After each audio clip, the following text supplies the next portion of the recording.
So here we have the video fibre scope. It is a gastroscope, and our control functions this end of the control body. Here we have the controls for your distal tip. Important, we have a waterproof cap here, which I'll go through it in a second. We have a air and water button here. By covering the air, the blue button gives us air. By pressing and holding gives us air and water. For suction, we press the red button. This is actually a freeze frame function, which I'll go through separately in a few moments. Here we have the biopsy channel, so you take your biopsies, put your cleaning brush through and your cytology brush through there. On here is the light guide assembly. The long probe here, which fits into the video processor, gives you your light. The small probe underneath gives you your air and water. This port here looks like a Christmas tree, is for your suction pump. And this port here is for your water bottle. This is where your leak tester would fit, and this again is a waterproof cap, so you don't damage the electronics underneath. It is important to check that you have no leaks before you prepare your patient. In order to do that, we attach the leak tester, which is very important that this doesn't get lost. We attach this to this post here and inflate it to round about 180 milligrams of mercury on the dial.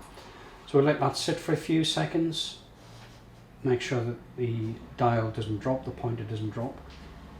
If it does drop and it drops in a hurry, it means you've probably got a leak. In that case, then I wouldn't be happy for you to give this to the vet. So all you're going to do is flood the scope with pathology, which makes that very expensive to repair. What we need to do is to make sure that we don't have a leak at the distal tip end, is to manipulate the distal tip right through all of the angles, and again that pointer shouldn't drop.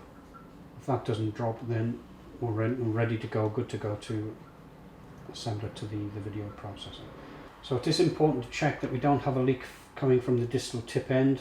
That would normally occur if the scope has been bitten, usually because the vets or somebody's used the scope without using a mouth gag. It is important to use a gag whilst using the scope. So what we're going to do, as it's inflated, we're going to take the tip right through all of the angles, ensuring that the pressure doesn't drop, and that's fine. So I'll be happy for you now to release the pressure from the scope, which is important so we don't put too much strain on the internal workings of the scope. We then have to remove the waterproof cap and present it to the video processor.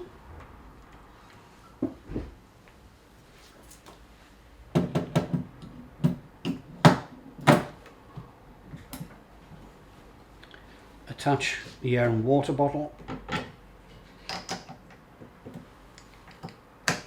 Remember to use distilled water or deionized water, which stops the inside of the scope scaling up. So we turn the power on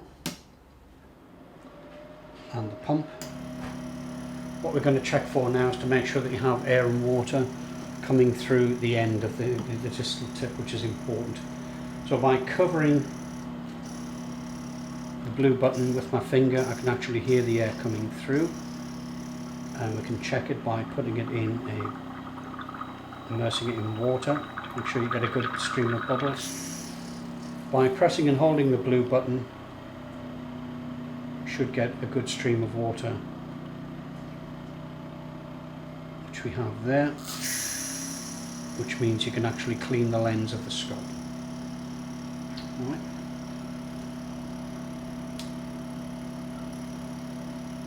What we need to do now is to press the standby button and turn on the screen.